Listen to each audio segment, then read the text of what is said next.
마침내 펩 과르디올라와 클롭의 시대가 저무는 것일까요? 맨유의 테나르 감독은 부임 직후 자신이 펩과 클롭이 리그를 지배하는 맨시티와 리버풀의 시대를 끝내겠다고 공언한 적이 있었습니다. 물론 테나는 그 뒤로 성적의 수직, 나라하면 맨유를 말아먹고 경지 직전까지 몰리면서의 바로는 모든 팬들에게 비웃음을 사게 되었지만 재미있게도 궁지에 몰린 테나가 8강에서 사임이 확정된 클롭을 잡아내며 그의 마지막에 재를 뿌렸고 이번 마지막 맨시티와의 결승전에서도 모두의 예상을 깨고 기적적으로 맨시티를 잡아내고 우승을 거머쥐자 현재 영국 언론에서는 다음 시즌 맨시티에서 펩 과르디올라의 마지막 시즌이 될 것이라는 소식이 들려오는 중이죠. 비록 FA컵은 실패했지만 여전히 맨시티는 이번 시즌 프리미어 리그에서 가장 성공적인 시즌을 보냈고 프리미어 리그 트로피와 클럽 월드컵, 슈퍼컵 트로피와 함께 우승 퍼레이드를 펼쳤습니다. 맨시티 팬들이 승리를 자축하던 와중 벼랑간 불행한 소식이 날아들은 맨시티의 전담기자 잭 구호원은 이 2년 여름이 펩 과르디올라의 마지막 시즌이 될 것으로 예상된다는 소식을 전했습니다. 그리고 이는 시티 팬들은 물론이고 다른 축구 팬들에게도 충격적인 내용이었죠. 잭 코어는 맨시티 일타 기자로 확실한 정보가 아니면 글을 쓰지 않는 상황이기 맨시티 팬들에게는 안타깝게도 그의 거짓말일 가능성은 거의 없는데요. 그렇기에 맨시티는 이번 여름 대대적인 선수 영입을 예고하고 있습니다. 과르디올라의 마지막 시즌을 환상적으로 마무리함과 동시에 앞으로 미래를 위한 스쿼드 개편을 끝마치겠습니다. 게다가 물론 과르디올라 감독의 이탈이 예상되고 있는 것은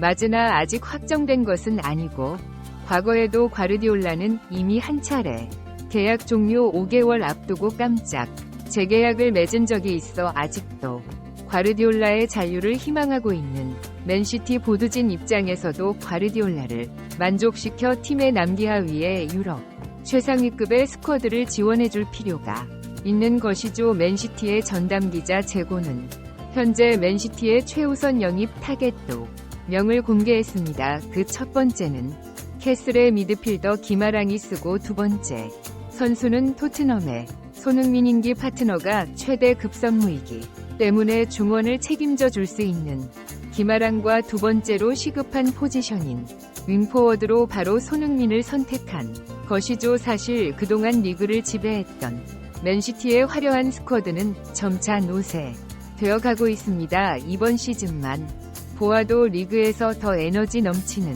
축구를 한 것은 아스날이 있고 37라운드 토트넘전에서 손흥민의 골이 들어가기만 했다면 우승 트로피는 아스날의 손안에 있었을지도 몰랐죠. 케빈 데 브라이너는 슬슬 몸 관리를 해 줘야 할 나이에 진입했고 카일 워커와 베르나르도 실바 존 스톤스 같은 선수들은 점차 전성기 시절에서 내려오는 중입니다. 하지만 그렇다 한들 최고의 스쿼드라 것은 어린 선수들로만 구성될 수는 없는 법입니다. 적절한 젊은 층의 유망주들과 노련한 베테랑 선수들이 조화를 이루어야 유럽을 지배할 수 있는 것인데요. 맨시티는 케빈 데 브라이너는 여전히 클럽에서 핵심 역할을 기대하는 중이지만 실바와 워커 스톤스는 이번 시즌 방출 명단에 오를 예정입니다. 만약 과르디올라 감독이 팀에 만족하여 추가 재계약을 맺는다 한들 그것이 장기 계약까지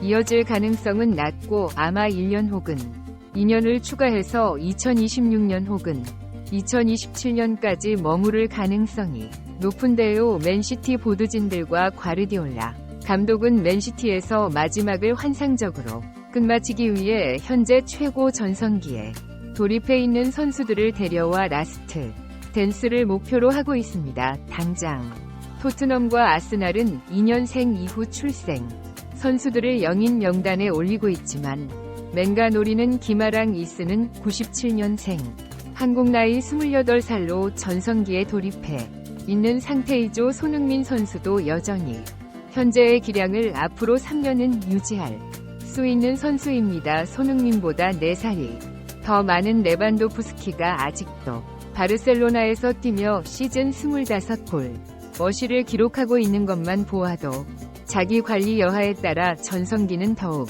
길어질 수 있는 법이죠. 맨시티 기자.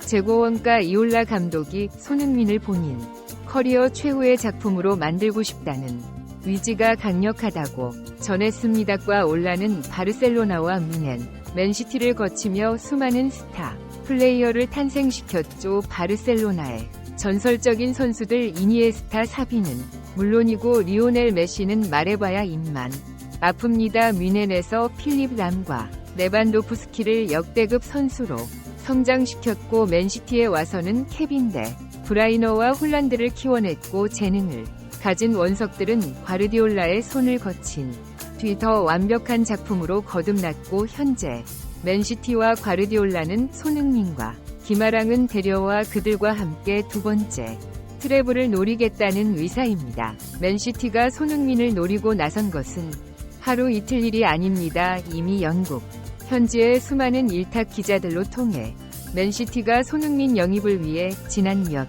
년간 수차례 토트넘에게 문의해왔음은 인증된 사실인데요. 맨시티의 보드진 또한 반다이크와 손흥민을 노렸는데 요구 이적료가 너무 비싸 포기할 수밖에 없었다며 자신들의 다큐멘터리 밝히기도 했었고 그들의 제안은 매번 레비 회장의 철통 방어에 가로막혀 무산되고는 했습니다. 하지만 이번 시즌만큼은 그때와는 완전 이 상황이 다른데요. 그동안은 토트넘이 슈퍼갑의 위치에서 손흥민을 쥐고 흔들고 있었지만 이번 여름 이적 시장만큼은 손흥민이 절대 갑이 위치의 랩비 회장을 물먹일 수 있기 때문이죠. 손흥민의 계약이 이미 1년밖에 남아 버리지 밖에 않은 상황에서 토트넘은 손흥민이 재계약을 거절한다면 더 이상 선수를 붙잡아둘 방법이 없습니다. 한 시즌 더 손흥민을 안고 가며 1년 후 이적료 한 푼도 못 받고 자유계약으로 풀어준다는 것은 팬들은 몰라도 클럽 경영자의 입장에서는 절대로 불가능한 일이죠. 1억 파운드에 가까운 선수를 무료로 내준다는 것은 클럽의 이익을 우선시하는 입장에서 아주 비이성적인 선택이기 때문입니다. 결국 레비 회장과 토트넘은 손흥민을 붙잡기 위해 그저 감정에 호소하는 것 말고는 별다른 방도가 없습니다. 하지만 이미 수차례 손흥민을 배신하고 또 뒤통수를 쳐온 그들이 이제 와서 또 다시 헌신과 희생을 들먹이며 손흥민의 순수한 마음을 이용한다는 것도 어이가 없대다. 이미 손흥민 선수도 토트넘이 클럽의 온갖 정이 다 떨어져 버린 지 오래인 상황인데요. 사실 이번 시즌 중간중간 손흥민 선수는 마치 팀을 떠날 수 있다는 암시를 팬들에게 던져주고는 했습니다. 지난 리버풀전 이후 인터뷰에서 손흥민은 모든 선수들은 챔피언스 리그 출전을 염원한다며 강한 어조로 말하기도 했는데요. 또한 6회전 대참사에 60분 만에 벤치로 물러난 손흥민은 그 어느 때보다 표정이 좋지 않아 보였습니다. 사실 토트넘은 손흥민한테 받기만 했지 베풀어준 적은 없었죠. 레비 회장은 트로피를 안겨주겠다며 그동안 손흥민을 꼬드겨 재계약을 맺어왔으나 그 호언장에도 불구하고 약속은 지켜지지 않았고 스쿼드에 대한 투자도 형편없었습니다. 심지어 콘테 시절 탈장 부상을 안고 있던 손흥민을 1년 내내 경기에 출전시킨 것은 선수의 몸 상태 따위는 안중에도 없는 구단의 저질스러운 행동이었고 이번 시즌도 경기가 끝나자마자 곧바로 3일 뒤 호주에서의 친선 경기를 잡아 손흥민 선수는 제대로 휴식도 취하지 못한 채 마지막까지 불필요한 경기를 뛰며 기진맥진 내진 채 한국으로 돌아오게 되었습니다. 손흥민 선수 입장에서 토트넘은 더 이상 자신이 사랑하던 그때 그 토트넘이 아닐 겁니다. 영광스러운 시절을 함께했던 선수와 감독은 모두 떠났고 이제는 선수단의 정신력도 위닝 멘탈리티 형편없는 데다 옆에는 경기장에서 타영맨 부리는 선수들이 더욱 부쩍 늘어 손흥민 선수를 향한 중압과 더 심해지고 있죠. 이런 상황에서 맨시티의 오퍼는 손흥민 선수에게는 거부할 수 없는 유혹이 될 것입니다. 이제 관건은 바로 토트넘과 맨시티의 이적료 협상인요. 계약 기간이 한 2년 정도 남은 지난 시즌의 시점에서는 손흥민 선수에게 1억 파운드의 가치가 붙여져 있었으나 이제 자유계약을 눈앞에 둔 상황에서 그 몸값은 반토막이 나기 마련이죠. 맨시티는 4천만 파운드에서 5천만 파운드 사이에 영입을 희망하고 있고, 맨시티 측에서는 손흥민 선수의 나이와 계약 상황을 고려했을 때의 금액 또한 굉장히 후하게 쳐준 것이라는 반응을 보이는 중인데요. 아마 레비 회장은 여기서 또 재벌은 못 버리고 끝까지 이적료를 더 받으려 들 것입니다. 그러나 이미 뮌헨과의 케인 이건에서 같은 방식을 시도하기도 했지만 실패하며 뮌헨의 요구를 다 들어주고 말았죠. 토도 이적 시장을 하루빨리 준비해야 하기 때문에 이적료 지불이 늦춰지는 것은 원하지 않을 겁니다. 결국 맨시티 측근 이적 제안을 먼저 던져놓고 천천히 기다리면서 토트넘이 재정 상황으로 인해 스스로 압박감을 느끼는 때를 기다리기만 하면 되는데요. 손흥민 선수는 다른 대륙 선수들과 달리 유로와 코파 아메리카를 나가지 않기 때문에 다음 싱가포르와 중국전을 마친 뒤 본격적으로 협상 테이블에 앉게 될 것입니다. 하루빨리 맨시티 사무실에서 손흥민 에이전트의 모습이 발견되는 모습이 포착되었으며 좋겠네요. 이번 영상은 여기까지입니다. 구독과 좋아요는 사랑입니다. 감사합니다.